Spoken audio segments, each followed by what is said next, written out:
Okay, welcome everybody. Anyone here for the first time tonight? Welcome. Welcome back to everyone else. Welcome to anybody joining us online for the first time. I'd like to begin class by asking you to talk to each other, to little small groups so that you meet some people here. It's a core tenet, a core principle of Buddhism to develop community, to make friends, to have connections with other people who are also practicing. So we do that in the large group. At home, we do that. I put you in breakout rooms. I'm going to talk about the 6 realms of existence. Last week, I said I might get to it. I didn't get to it. So I was going to do the 6 realms of existence tonight. Buddhist cosmology, some of the, I'm going to take it from both a cosmological as well as a psychological perspective. And before telling you what the 6 realms are, for the small groups, what I'd like you to talk about with each other is your own views, your own opinions, your own perspectives. Do you believe, do you think, are you open to the possibility that there are other realms other than this human realm? So for instance, do you believe in ghosts? Just thinking, are you open to the possibility that there are disembodied beings, spirits, ghosts that don't have the kind of physical body that are not visible to the human eye? Are you open to, do you believe in fairies? Do you believe in dragons? Do you believe in aliens? Do you believe in, do you think there are realms for the afterlife, like heaven realms of bliss and joy and pleasure, and all your homies are in heaven waiting for you with the kegger or whatever? Do you believe in hell? Do you think that there's unseen realms where there's torturous, painful, fire and brimstone? Buddhism has both kinds of hells. Hot hells, like fire, the sort of Christian hell of like burning hells. But there's also, I thought this was interesting when I learned it, there's also icy hells.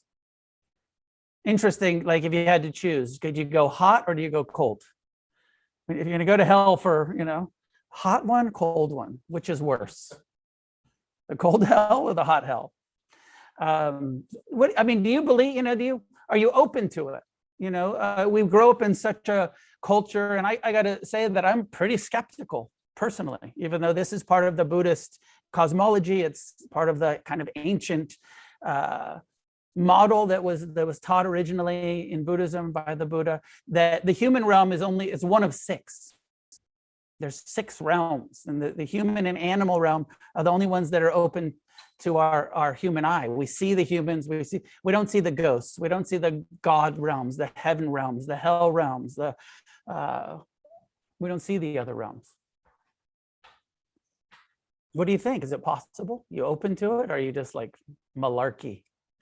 This is ancient, superstitious bullshit. Okay, if you feel that way. Half of the time I sort of am like, I don't know. And I'm going to give this talk on the 6 realms, and that maybe they are analogy for mind states rather than places. Maybe they're all part of the human psyche, being in hell, being in heaven, being a ghost-like, hungry ghost-like being in this lifetime. So we're going to talk about that. But for your small groups, do you think it's possible that there are, it's like, would be sort of the same as like fairies. There's devas in Buddhism, which are like fairies. There's kind fairies. There's maleficent fairies, or there's mean ones. There's nice ones. There's so we're going to talk about that tonight. What do you think? You open to other realms of existence? So find 2 or 3 people that you don't know, preferably, to discuss your views on other realms. At home, I'll throw you into breakouts. So first we'll have a period of meditation, and then we'll have some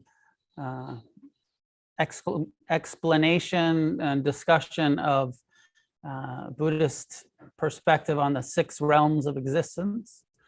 So find a way to sit for meditation that feels upright, relaxed. Adjust your posture in a way that feels sustainable, like you can sit still, mostly still, even if you get uncomfortable. Releasing any unnecessary tension in your body, softening, relaxing around the upright spine so that the body is hanging loosely, not too tense.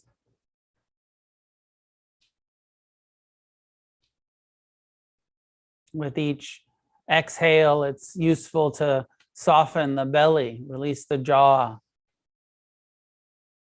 release the shoulders, relaxing, opening to our own awareness, to our attention, mindfulness, present time, non-judgmental investigation of what's happening moment to moment.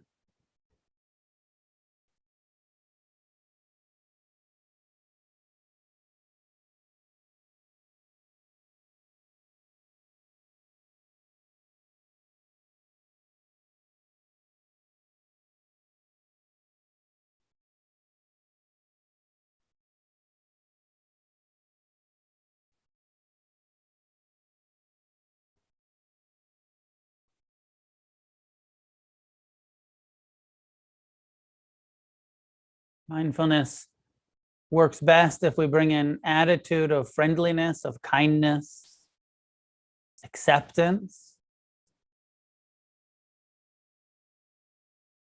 Accepting what's happening right now in your heart, your mind, your body.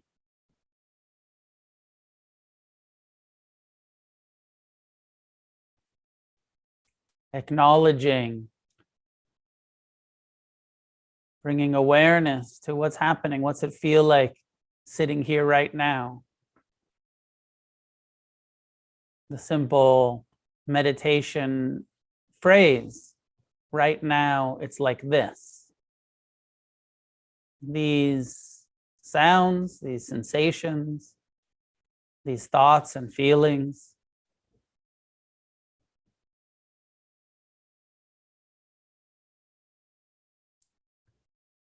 Anytime you get lost in meditation, you can just say to yourself, right now, it's like this. The mind is planning or remembering, but the body is just sitting here.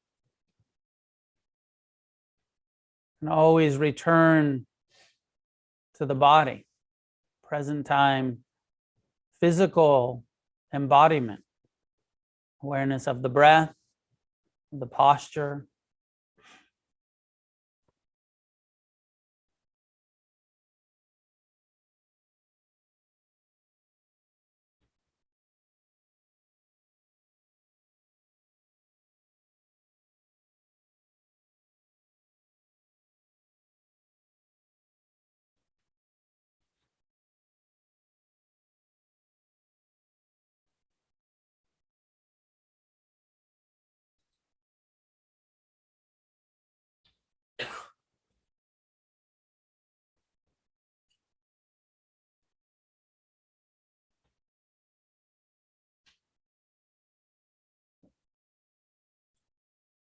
Perhaps the kindest thing we can learn to do is to meet our pain, discomfort, unpleasantness with acceptance and tolerance, with mercy and compassion.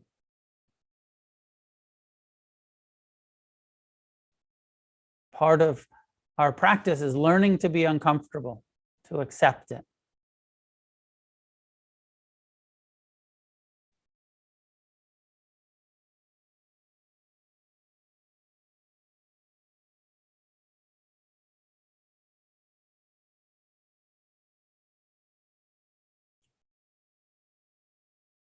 The other aspect of kindness is to let go. Let go of the past as much as you can. All of the memories, the stories, the resentments. Let go as much as you can, just for this moment. Come to the present.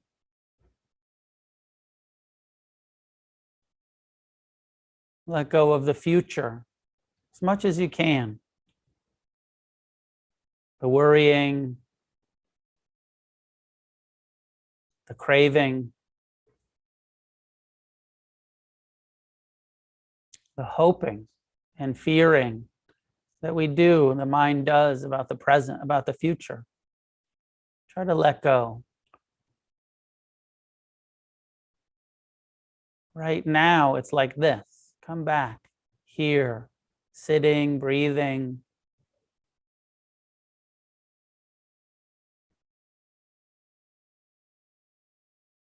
If you're new or new-ish to this kind of meditation, use the breath as an anchor point. Give your full awareness, kind awareness to the sensations that the breath creates as it comes and goes.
Each time the mind starts thinking about the future, the past, just replace those thoughts with a simple statement. Right now, it's like this.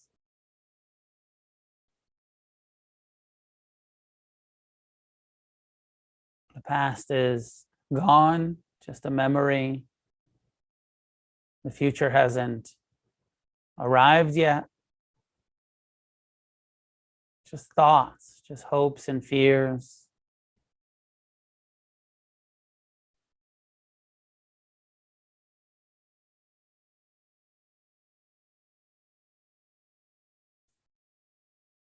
Find a relaxed but consistent,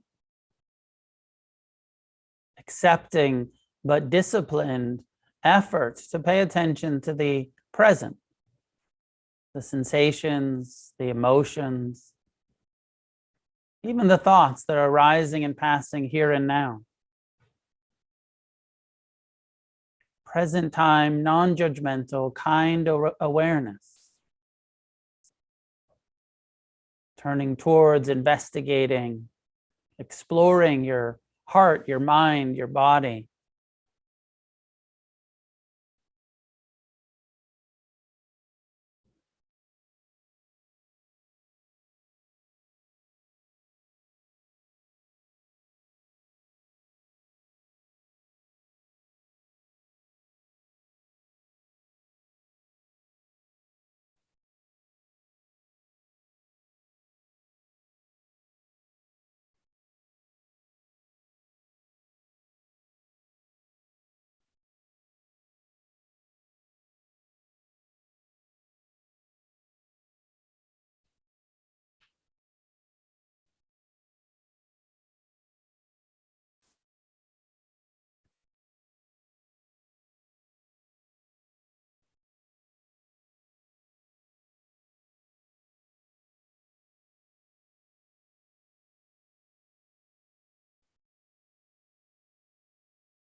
letting go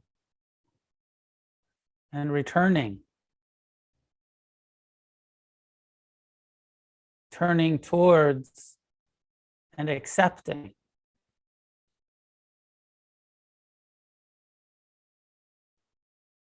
as much as you can, accepting the pain in your life, in this body, heart, mind.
For the last few minutes of this sitting, turning towards the practice of loving kindness, what we call metta meditation, generating thoughts and feelings of friendliness, goodwill, love, and kindness.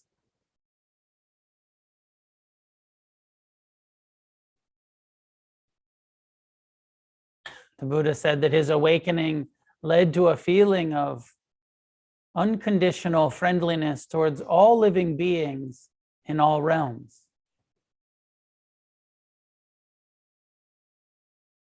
So as you sit here, extending loving kindness to the people sitting next to you,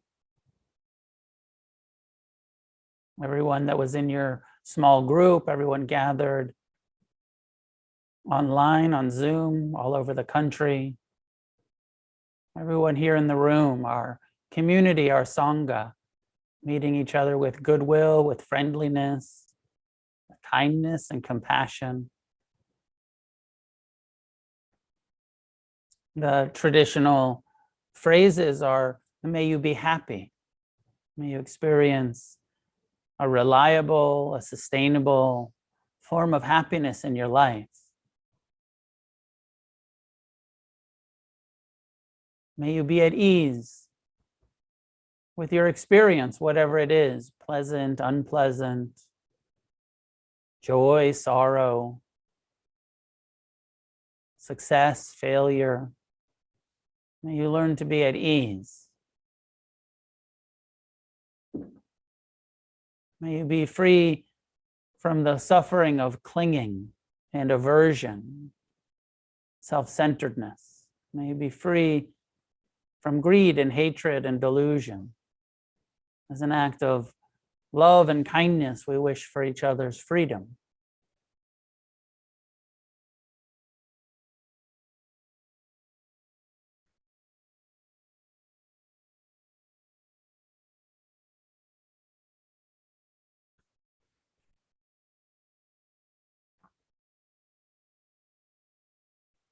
Extending this loving kindness outward in all directions to your loved ones, your friends, your family, parents, children, siblings.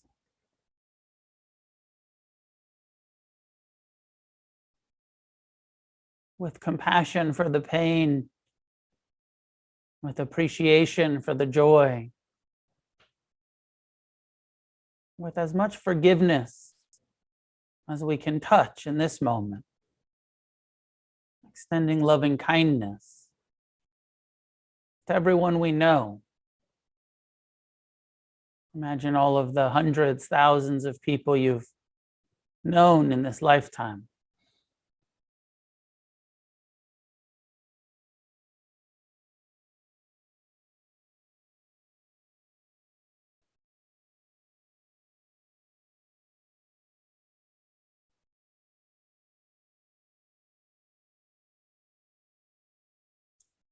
To your ancestors, to your parents' parents and their parents and their parents, all the way back.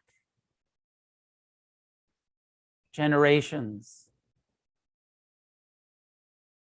With compassion for the confusion, the ignorance, the fear. Extending loving kindness.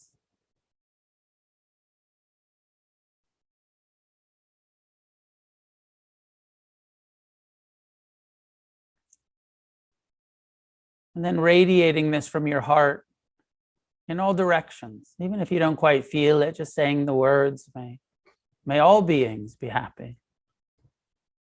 May all beings be at ease. May all beings be free from suffering. Generating this positive, loving, kind,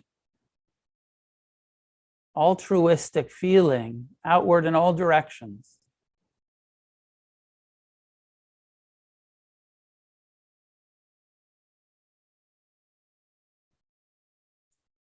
To all the living beings that you are aware of, the 8 billion human beings, the countless animals, insects,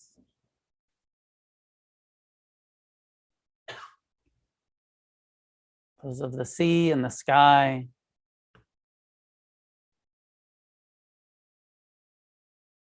and the earth.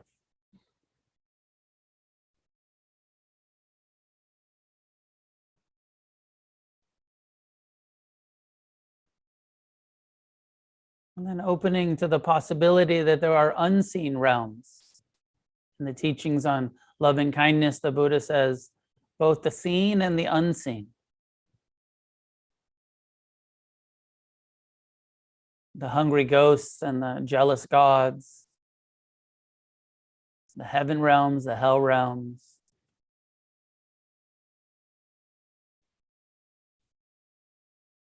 May all beings that exist, whether seen or unseen, be met with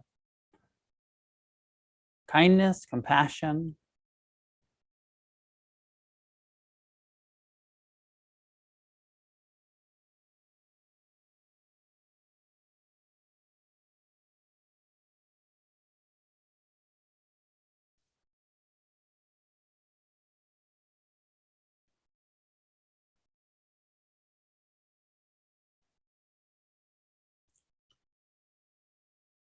Extending this compassion, may all beings be free from suffering in the hell realms and the hungry ghost realms and the jealous gods realms. These unseen realms, may our positive intentions, our goodwill cover the earth and extend to all realms of existence here in samsara.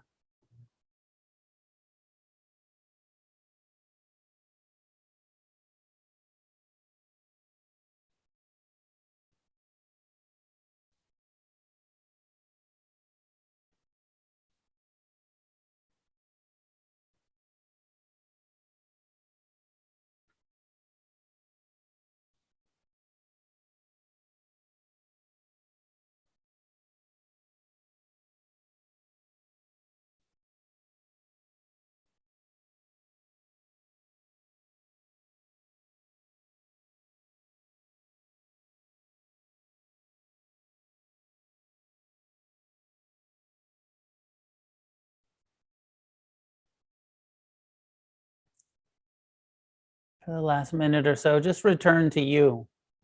Right now, it's like this mind, this body, this incarnation, this lifetime, it's playing itself out right now.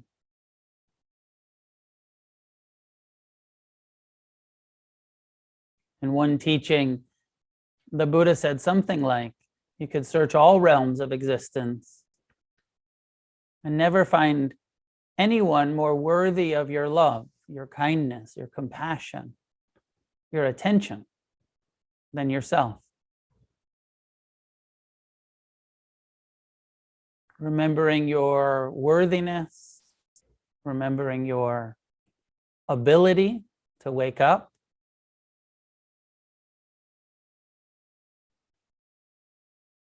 to be free.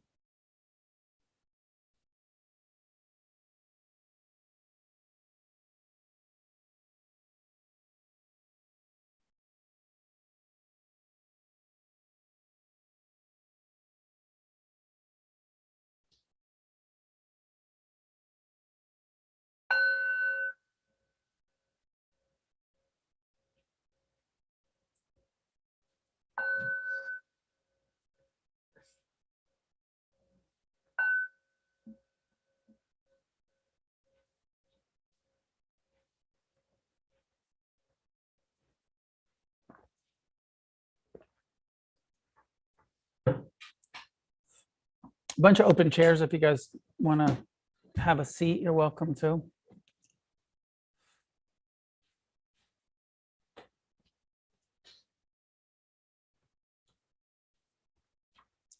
So I'm going to talk about these 6 realms, and I'm going to start with a literal interpretation, and then I'm going to go to a psychological interpretation.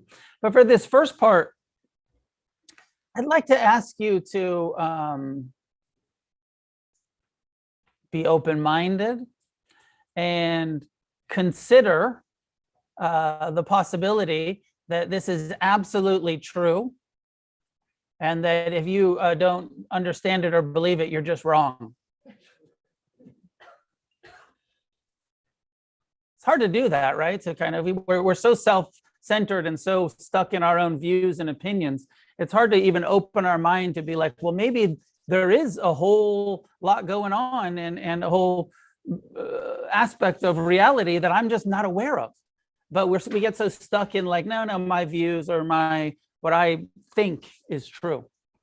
So I want to share with you, what it appears that the Buddha thought and taught, and what Buddhism teaches about the cosmology, the kind of nature of existence from a pretty traditional Theravadan Buddhist perspective, early Buddhist teachings. It's all within the context of impermanence and reincarnation, that we've all been here before. This is not probably your first incarnation. I know you wanted me to say rodeo. It's probably, that we've been in this cycle of birth and death and rebirth, birth and death and rebirth, birth and death and rebirth. Incarnation is a process. Life is a process that has a beginning, middle, end, and that part of the end is that it's a cycle that continues. The world, from the Buddhist term for it, is samsara. Samsara, it's translated as something like wandering, continuous or perpetual wandering, that we go through lifetime after lifetime after lifetime, wandering from realm to realm. You know, this idea of reincarnation being you're human every time, you know, when you go see the palm reader and they're like, in a past life, you were in the Civil War. Oh, and then before that, you were in the Romans. And then before that, you were in a tribe in Africa, and you're always human every time. From the Buddhist perspective, human is only one of the destinations. There are six possible destinations for rebirth. Samsara is these six realms. In art, this is in Buddhist art, when the artists started trying to make pictures of these six realms, what they did was they created a big circle, looks like a pizza, and there's six slices of pizza. So visualize that for a moment. Six slices. And in each slice, there's a realm. There's a human realm, is just one slice of the pie. And then there's an animal realm. And then there's a hungry ghost realm. And then there's a jealous God's realm. And then there's a heaven realm and a hell realm. Six different slices within this circle of samsara. The center of samsara is represented in art as they use different sort of animal totems. Traditionally, it's something like a snake, a pig, and a rooster, I think. Greed, hatred, delusion. I know it's not fair to the snakes and the roosters and the pigs, but the center of samsara, this wheel of perpetual wandering, greed, hatred, and delusion is the fuel. The Buddhist teaching is that if you don't get free from greed and hatred and delusion, you'll come back. Now, samsara is these six realms ruled by greed, hatred, and delusion. Nirvana is freedom from taking rebirth in any of these realms. Make sense? The perspective is you come back over and over and over until you get it right. If you're here, you fucked up last time. You didn't get it right last time. You had to come back for more suffering.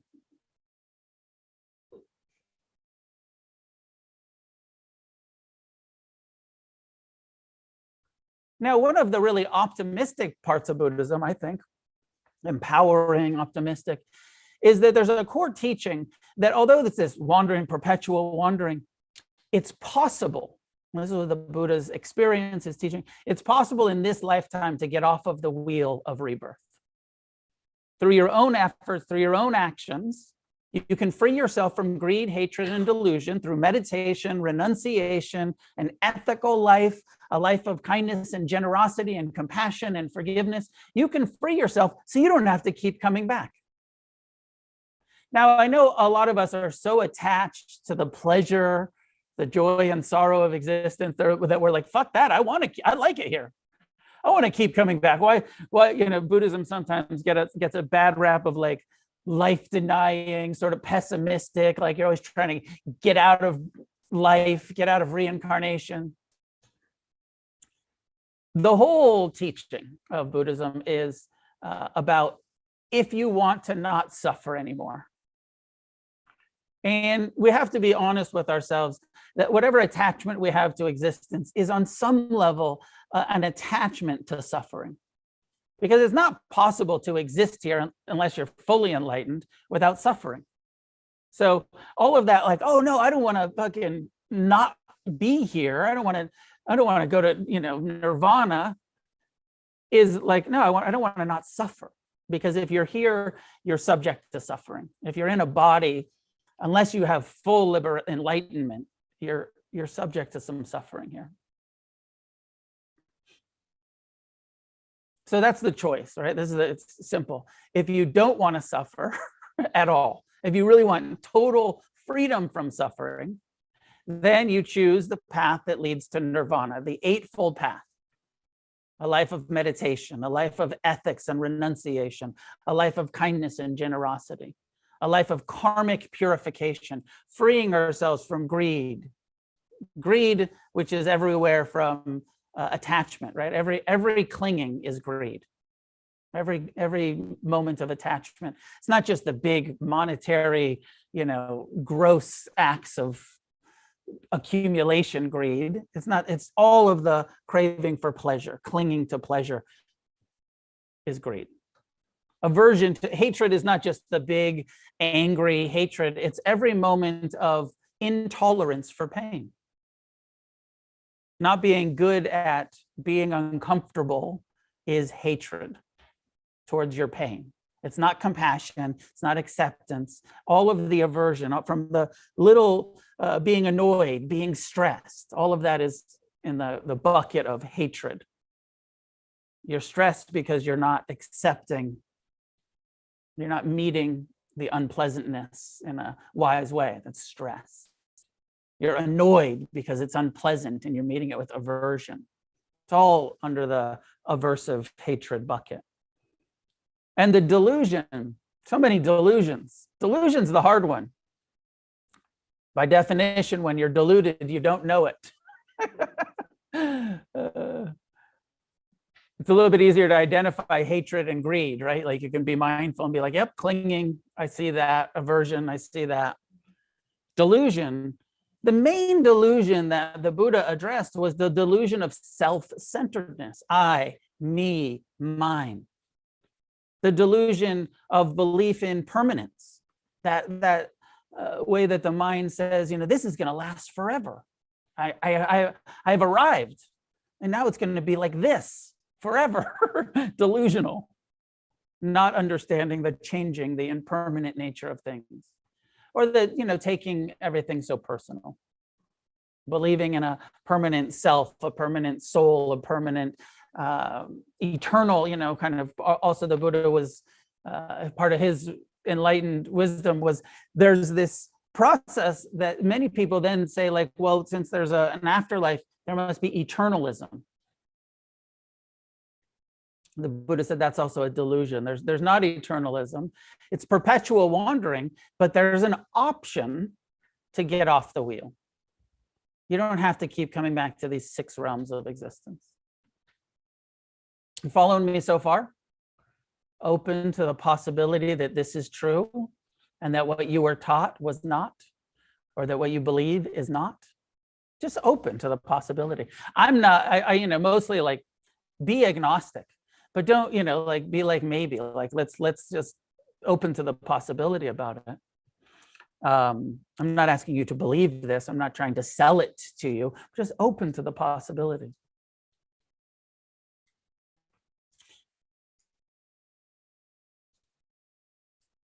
The thing about samsara and this cosmology that's different maybe than the monotheistic Judeo-Christian teachings that you probably grew up with, the eternalist teachings of monotheism or polytheism, even the Hindus, polytheists, have an eternalist view. Now, the Buddha said samsara are these 6 realms, and I'll explain them a little bit more in a moment. But he said, one of the things that we have to remember is that they're all impermanent. There is no permanent incarnation into any of these realms. So good news and bad news. Like with pleasure and pain, impermanence, good news and bad news. When life is painful, impermanence, fucking good news. Really appreciate impermanence when life is painful. When life is really pleasant, fucking impermanence sucks. It's not going to last. So with these heaven and hell realms in Buddhism, impermanent. You don't go, it's not an eternalist perspective that like, if you're good, you'll go to heaven forever. If you have the right karmic momentum, you'll go to heaven for a while. You can be reborn. You can do a you know, you can do a bid. You can do some time in heaven, but it won't last. It's not a permanent realm. You'll go there. You might even have several incarnations in one of these.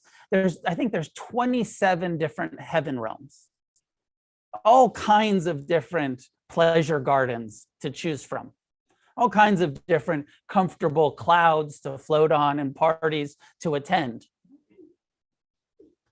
All of the things that, you know, we humans want, all of the joys, and 27 different levels of heaven realms. I could have the math wrong. I think that there's a handful, maybe 6 or 7 hell realms. Now, great news, right? You might go to hell for a while, but you don't have to stay there. It's not eternal damnation. If you have enough negative karma in this lifetime, this perspective says you could get yourself born into a hell realm, and you'd have to burn off that karma in that hell realm. And it might be, like I said at the beginning, it could be a fiery hell realm where you're, you know, tortured by some weird dragons. Or it could be an icy hell realm where you're just freezing your fucking balls off, tits, whatever. Your body just freezing. But temporary. You don't stay there. You do your time. You burn off that hell karma that you've created for yourself through how you've reacted to your pleasure and pain in a lifetime. We create this. It's all very personal responsibility. It's all very karma, reincarnation. You're not sent there by a judgmental God. It's how you behave that dictates it's how we behave that dictates where we take birth. So there's the heaven realms, there's the hell realms. There's 2 realms which are interesting that are fueled by craving. One is the hungry ghost realm. And the hungry ghost realm is perpetual craving without the ability to satisfy the cravings. And sometimes in the art, they're pictured as these very big-bodied beings with tiny throats and pinhole mouths. And they're actually surrounded by enough food to sustain, but they can't get it in because they have a pinhole mouth and a straw throat. And so, like, you're at the fucking buffet, and it's just, I can't get it in. I'm just always craving. I'm hungry all the time, starving with this big body and a pinhole mouth. And the jealous gods realm have, like, you know, whatever, normal mouths, normal throats, also surrounded by everything, can get it in, can get all the satisfaction. They have everything. All of the good stuff, the food, the comfort, the comfortable beds, whatever it is, they have everything. They're like, it's almost a heaven realm. It's like a God realm. Everything is there. But there's a realm above them. So, like, say, let's just for a moment imagine we're in the jealous gods realm. But there's a tree that grows here, and it goes through the ceiling. And the fruit of that tree blossoms, blooms, ripens upstairs in the heaven realm. And we don't have any access to that fruit. We have everything else. We got bananas and mangoes and pineapples and fucking kumquats. We got all of it. But we don't have any of that fruit.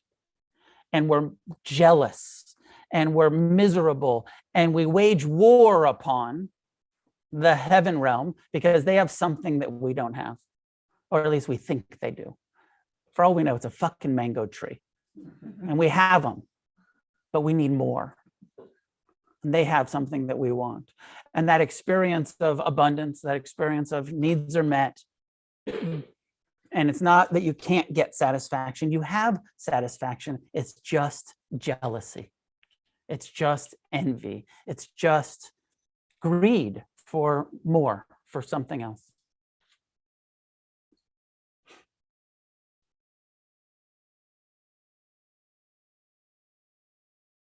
heaven, hell, hungry ghosts, jealous gods. And then there's the two that we see with our bad vision, with our poor eyesight, as these human, is the human realm and the animal realm. And so what we think of in our materialist conditioning as planet Earth and as all living beings, because we see the animals, we see, from the smallest ones, now we have the microscopes where we can see the single cell and the double cell, and they're part of the animal realm. And we see the humans, and humans are so self-centered. We have created all of these philosophies about how the earth is here for us and we get to destroy it. And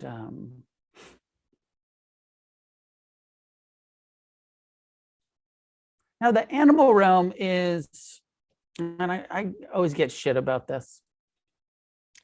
The animal realm is considered a realm of reactivity and violence and mostly non-consensual sex, kind of a kind of realm of rapey animals, kind of. People don't like that. People are like, my cats aren't rapists. My dogs. So the animal realm is like this reactive realm of not much ability to practice renunciation, very reactive, survival instinct animal realm.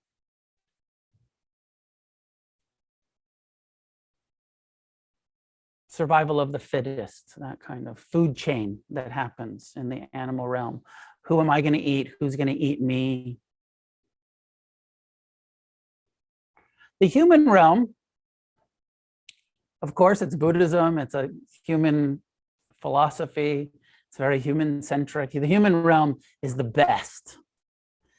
And it's really the only realm where you can have the proper balance of joy and sorrow, of pain and pleasure, to be motivated enough. There's enough difficulty here to motivate us to turn inward, to meditate.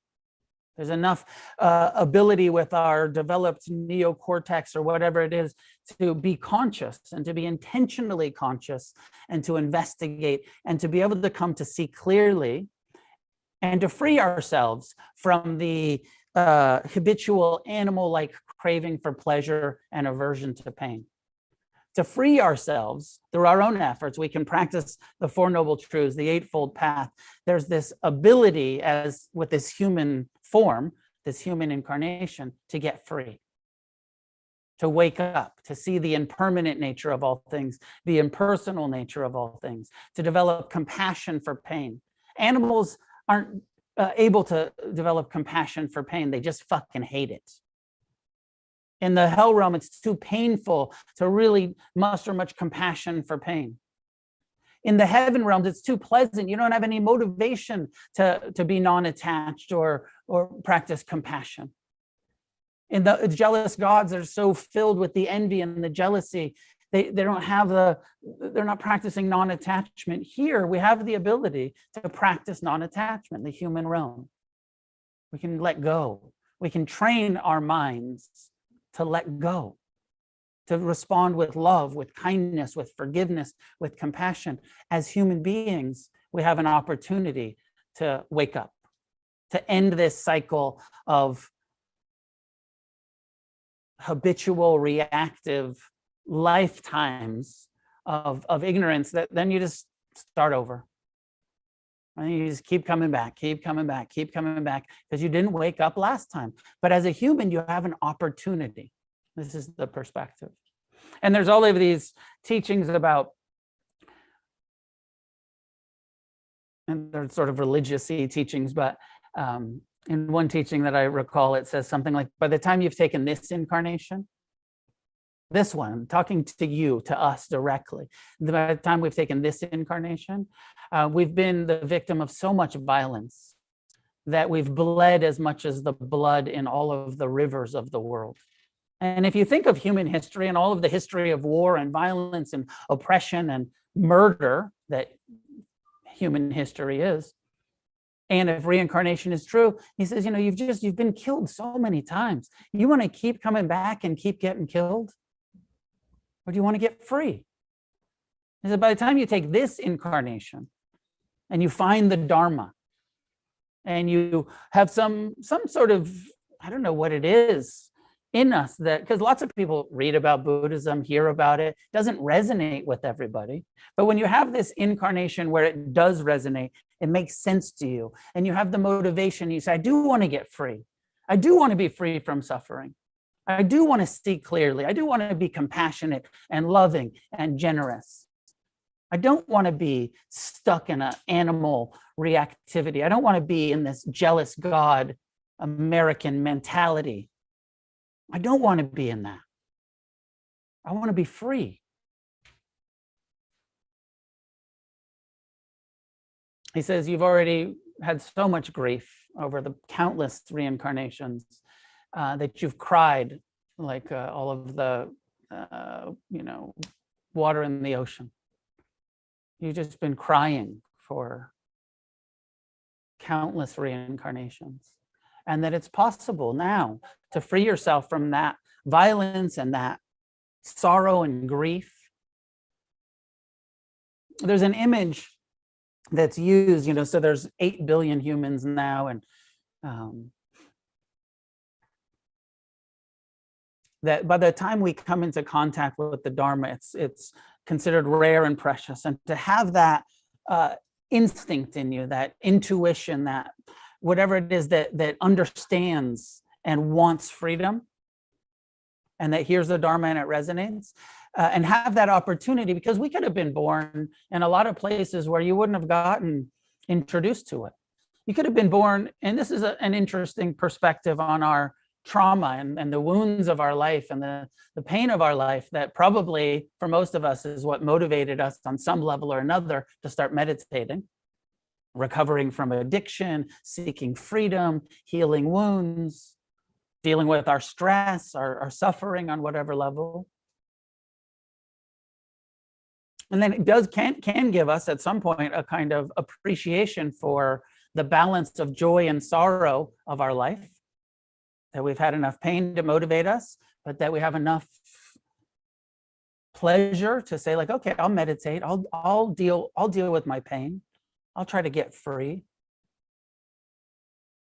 There's an image that's used that says that there's like a round, like a round of wood, like an old tree stump that's been rounded out, and it's floating on one of the 7 oceans on the planet. I don't know if that's the correct number. There might be more than 7 oceans, but that's what comes to mind. There's this round of wood, and there's an old blind sea turtle that only surfaces once every eon. And the likelihood of having a incarnation where you contact the Dharma and you're in the right place to practice the Dharma, it resonates with you and you commit to it and you follow through on your meditation, your renunciation, your practices. He says it's as rare and as precious as that blind sea turtle surfacing in the center of that rounded out wood that's just floating in one place on one of the 7 seas once every eon. It's does that make sense? It's one of those like exaggerations of like, it's fucking precious. It's rare, it's precious, it's important. Don't squander this lifetime, this opportunity. Don't be another one of those tire kickers that's like, I used to meditate. I tried a meditation once, tried that app. Didn't work for me. Wasn't worth the $6.99 a month. That encouragement. I feel like part of this teaching, the way that I hear it, is this urgency and this encouragement and this kind of fantastical cosmology of all of the realms that says, get free, do the work, meditate.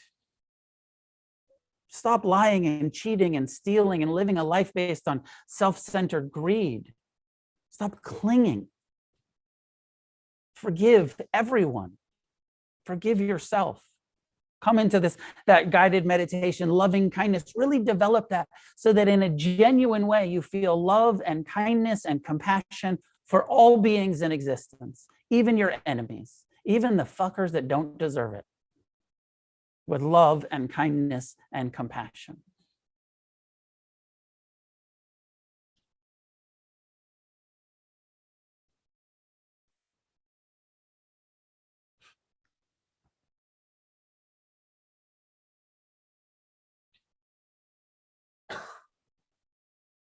It's thought that some of our practices that we do, like I did at the end of the meditation, can penetrate beyond the human realm to the ghost realms, to the jealous gods realms, that we can share the merit, we can offer the blessings, we can, often we say with all living beings, it includes these unseen beings. And even loving kindness itself, the practice of metta, loving kindness, was originally the context of the Buddha giving these teachings on loving kindness is that there were some monks practicing out in the forest, in the wilderness. And they came to the Buddha and they said, you know, we've been trying to practice in the woods, out in the jungle. He said, but the devas there, the spirits out there are attacking us. These unseen beings have been attacking us and fucking with us when we're trying to meditate. And we're afraid of them, and it makes it hard to meditate. And it makes it hard to, you know, develop the wisdom we're trying to develop. And the Buddha said, well, we'll do this. Radiate loving kindness towards them. Meet them with wishes for their happiness and for their well-being and for their ease and freedom from suffering. And then you won't be afraid of them anymore. They might continue to attack you or they might not, but loving kindness as the antidote to fear. That when we're meeting each other with love and kindness, we're not afraid of each other. When we have developed compassion, then we're not afraid of being hurt. I mean, like, you know, now we don't want to take this too far to a kind of, you know, masochistic, don't put yourself in harm's way. And be like, well, I have so much loving kindness. I'm just going to go, you know, do something unsafe where I'll be hurt. So, you know, use wisdom.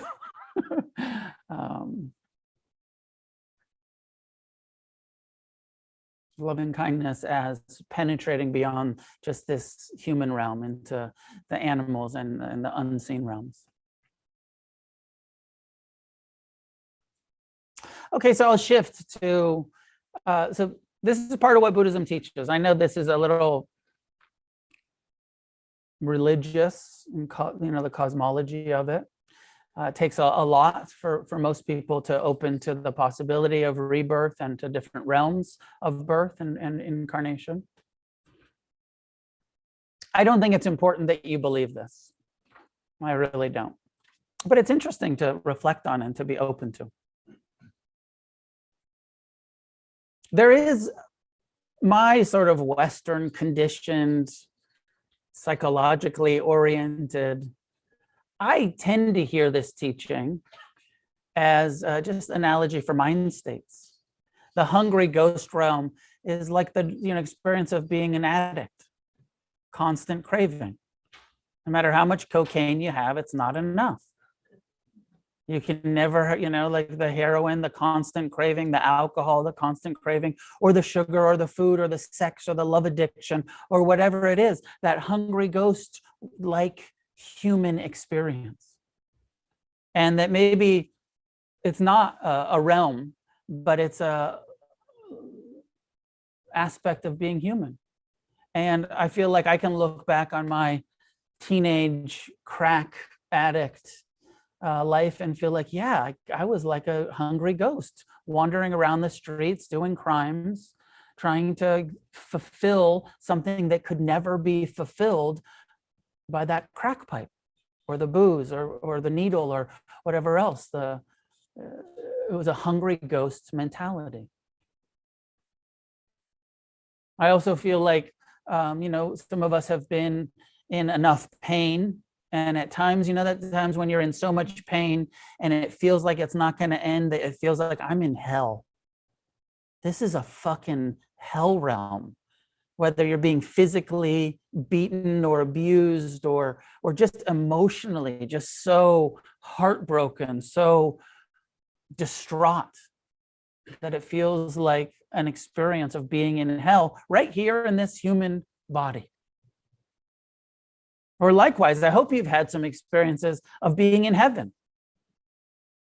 And maybe that was when you had enough drugs. I don't know.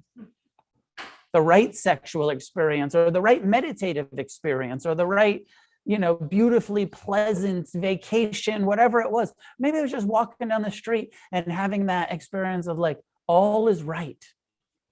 Right now it's like this and I'm cool with it. And that's like a heaven-like experience.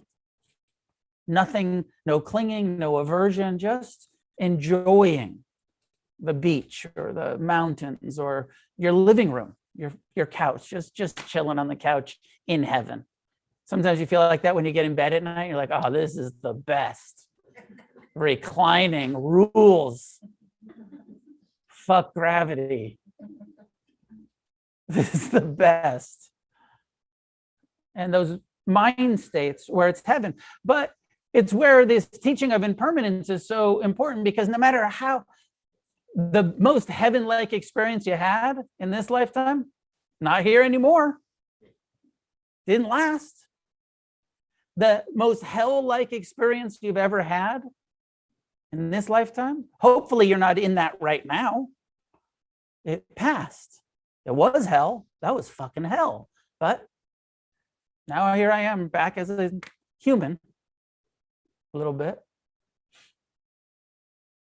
And the jealous gods, I made the crack about America, but it's more than just America. It's this, a lot of the human realm, a lot of people in human suits, costume, walking around, suffering about what they don't have. Even though they have enough. That feeling of it, there's never enough. That jealousy, that envy that other people have. There's billionaires. I want to be a billionaire. Really?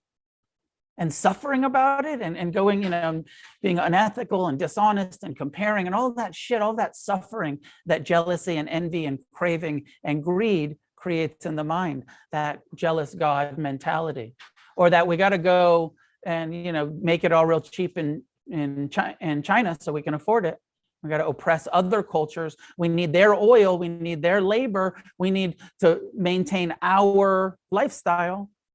All of that sort of willingness to cause harm for our pleasure.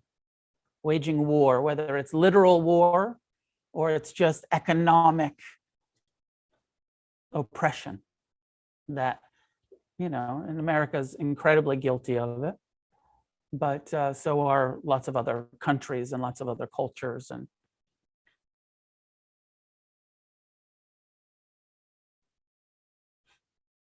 And that animal realm, that kind of not able to control your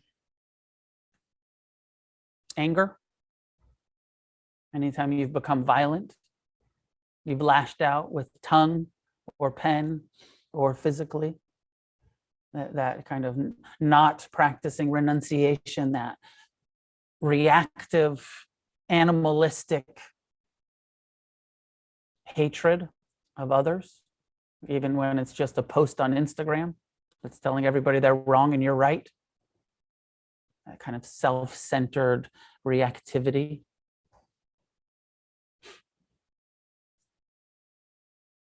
So I'm quite open to all of these 6 realms being kind of stages of human development. And I like the perspective that maybe actually we're not human all of the time. This idea that and you ever use it as an excuse, well, I'm only human. Actually, when you did that, you weren't. You weren't human at all. You were in the fucking animal realm. You were in the hungry ghost realm. You were in the jealous gods realm. Humans have the ability to not react, to be non-reactive, to be non-attached. I think it's one of the reasons I talk about this, I think somewhat a lot, of one of the reasons we suffer so much and we have so much judgment about how much ignorance there is and oppression and confusion there is in this planet, because we know it's possible to not do that. It's possible to be loving and kind and honest and to have integrity. It's possible for humans to practice renunciation and to be loving and generous and nonviolent and wise. It's possible. Unfortunately, it's incredibly fucking rare to be righteous, to be wise, to be compassionate. And this perspective, I sometimes it's helpful for me to be like, yeah, because people aren't even fully incarnated as humans, aren't actually taking the seat, willing to feel their pain, willing to meet our own pain with compassion and other people's pain with compassion. And we have this unrealistic expectation here in samsara that everyone should, because it's possible. Everyone should be kind and loving and non-violent and non-ignorant and wise and non-oppressive, because it's possible. It's not even that high of a bar to not be racist, but we live on a planet that's incredibly racist. Not even that high of a bar to not be sexist, but we live on a planet that's fueled by sexism. It's not even that high of a bar to, whatever, ism, oppression. But when we look at the world, what we see is racism and sexism and greed and hatred and delusion as more normal than equality and wisdom and samsara. It's more normal here to be fueled by greed, hatred, and delusion than it is to be wise. It's rare. You're a fucking sea turtle to really be trying to be wise, to really be trying to be compassionate, to really be trying to have full forgiveness for yourself and for everyone else. To really have love in your heart is radical. So radical, the Buddha said, this path goes against the norm, against the stream. The stream is greed, hatred, and delusion, perpetual wandering in samsara.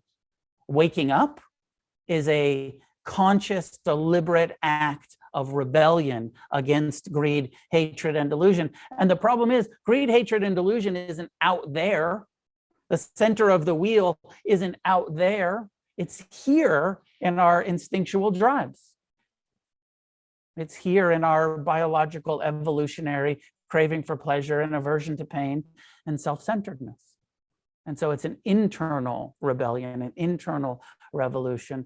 And to become fully human and to develop the wisdom and compassion that's possible in this human incarnation takes a lot of work. You don't get to read a book and you don't get to meditate a couple times. You got to commit to a path and follow through, because it's such a gradual process of awakening. We don't become compassionate overnight. We don't become wise overnight. We don't get free from ignorance overnight, but we do over decades of disciplined practice, incrementally becoming more wise, more compassionate, more loving, more forgiving. But we have this lifetime, and what else are we going to do with it? Keep chasing materialism? It's a fucking dead end. Keep chasing sense pleasures? It's a fucking dead end. Or take a spiritual path to liberation. And that's really the point of the 6 realms, is that we have this opportunity, we have this path, we have the potential, we have the ability, we have the worthiness, the end of that meditation. Remember that you could search all of the realms, the hell realms, the heaven realms, the animals, the jealous gods, the hungry ghosts. There's no beings in any of those realms, in the human realms, that are more worthy of your loving attention than yourself. And we're so busy looking outside of ourselves for happiness, looking outside of ourselves for acceptance, for love, and we just have to close our eyes and shut up and learn to love ourselves from the inside out and stop seeking it out there.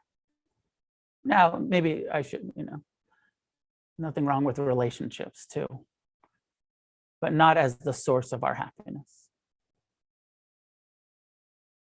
So some of my thoughts on the 6 realms. We have a few minutes for questions, comments, clarifications, disagreements, anything you'd like to talk about, please.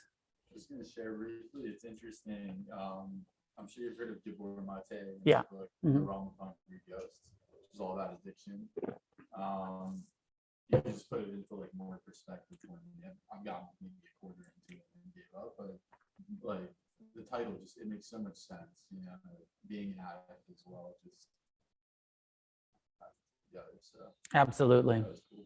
Yeah. For those of you at home that couldn't hear, he was just saying that this talk gave context to Gabor Mate's book that's called In the Realm of the Hungry Ghost. It's about trauma and how trauma creates addiction, and how, you know, his main point is that the solution to addiction is mindfulness, is that there is a way to heal our wounds through mindfulness practice. He doesn't go as far as to really give Buddhism the credit. He's like a lot of the people, sort of like secular mindfulness, but he does, you know, he is using a Buddhist term in that book, and he knows about Buddhism. He's done some retreats, and yeah. I see a hand at home. Zen, go ahead. Hi. Isn't the desire to get out of samsara and into nirvana a craving, and wouldn't that desire prevent you from obtaining it? Could you hear, everybody hear here? It's a good question. It's a common question. I think it makes sense, that question of like, would it block, you know, is that craving gonna block it? The traditional view about that is that it's a very healthy desire. It's more like a homesickness for freedom, and that eventually you'll get so free, it won't be an impediment at all.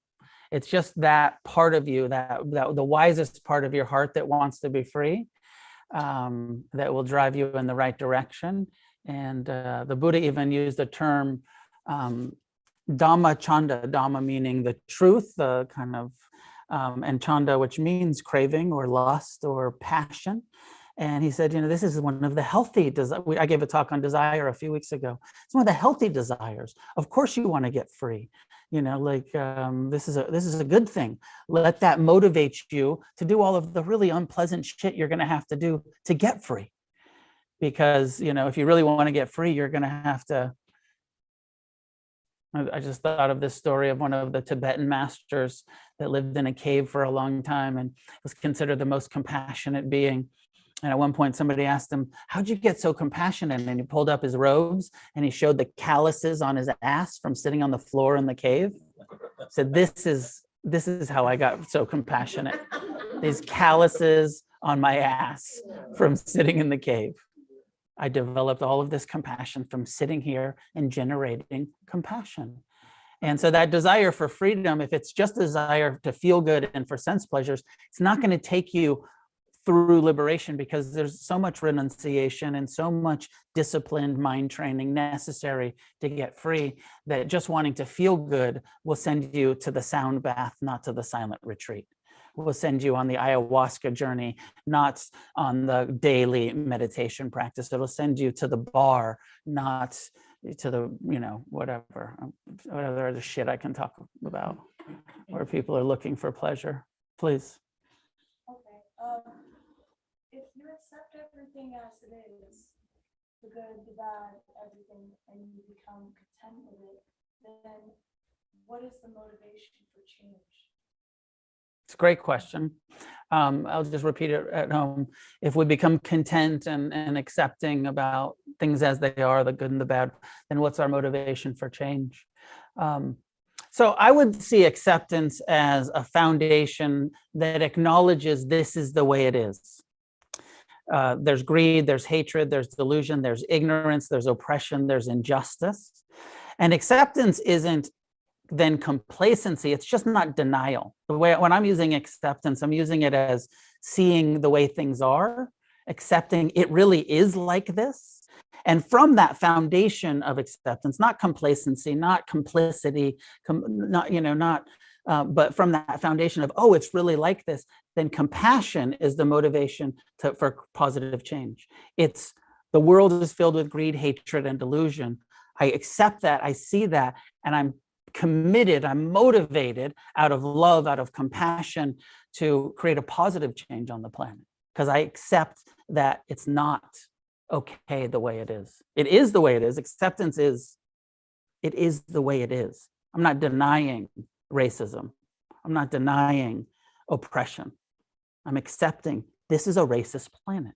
And because that's true, what can I do to be anti-racist? What can I do to be loving, compassionate, out of a place of love, not out of hatred for the way it is, out of seeing clearly the way it is? Make sense? Often we're trying to create a change out of rejection and denial, and that feeling of that I often have of like, it shouldn't be this way, which is a little bit of not accepting the way it is. Accepting the way it is, but not letting that acceptance be complacency, taking that into action. Acceptance is where we act from. And the more we wake up, the more we generate compassion, the more we want to help, the more we want to be of service, the more we want to create a positive change on the planet, and not just, go to the cave and be like, well, I'm fucking blissed out. Fuck the world. Being engaged with the world, being engaged in trying to create a positive change, helping each other as much as we can. With the Buddhist teachings that say balance that compassionate desire to change the world with equanimity that understands everyone has their own karma. You can inspire, you can educate, you can support, you can encourage, you can inspire, but you can't make anybody love themselves enough to stop being ignorant. We each have to do that for ourselves. So there's that wisdom that balances the compassionate desire for a positive change with an acceptance that we're limited in how much we can change others, or we can remove ignorance from others. Education, encouragement, support, we can protect, we can try to inspire through our own transformation, but we can't control others. Maybe we'll leave it there for tonight. It's 8:30. 6 realms. The Buddha's right, you're wrong. Maybe. The Buddha used to end most of his teachings, the way it's recorded, is by saying, now it's time for you to do as you see fit. And there's this sort of spirit in Buddhism of actually don't believe it. Don't take my word for any of this. Contemplate it, reflect on it. Is it useful? If it's useful, continue contemplating and reflecting and being open to it. And if it's not, and it doesn't make sense to you, that's okay, set it aside. Use the mindfulness, use the tools, use the parts of Buddhism that do resonate with you. And in these kind of big reincarnation cosmology teachings don't, that's okay, set them aside, keep practicing. Don't let that part of your mind that is just looking for an excuse to be like, well, I don't believe that, so I'm out. It's okay to not believe all of it. Really is okay to not believe all of it.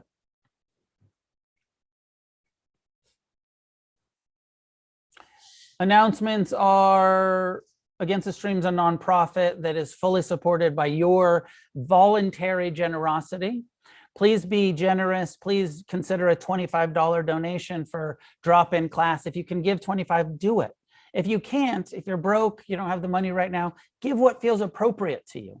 No one's turned away for lack of funds. I've been doing this Monday class for almost 20 years now here in Los Angeles, and it's been donation the whole time. We'll keep being donation, but the only way we keep going is by the support of the generosity of the people who come. So be generous. Likewise, those of you tuning in online, there is a link there for you to make a donation through the website, or to consider becoming a monthly supporter of Against the Stream. That goes a long way, saying I'm going to give 50 or $100 a month, whether I come or not.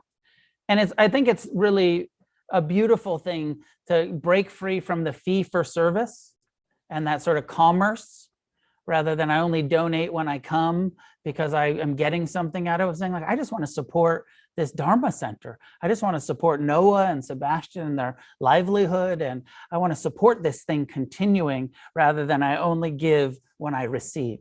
I want to give so that this thing is there for whoever wants it, free of charge. There is room in the 10-day silent meditation retreat that's about a month away. It's at the end of September, the 24th through October 3rd, here in Los Angeles, 10-day silent retreat. If you're tired of samsara and you want to get free, a 10-day retreat is a really good way to make some progress out of the jealous God realm that you live in and to finally become a human being and get closer to liberation. I don't know if that was a good sales pitch, but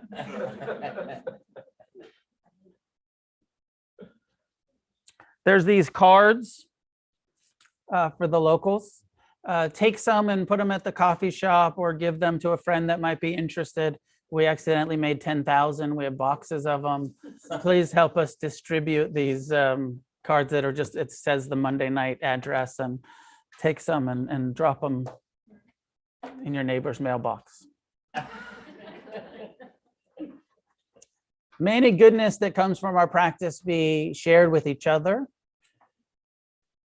And may this merit be offered outward in all directions, penetrating into all realms, sharing the goodness of our intentions with those in the hell realms, the hungry ghost realms, the animal realms, the jealous God realms, and even those lucky bastards in heaven.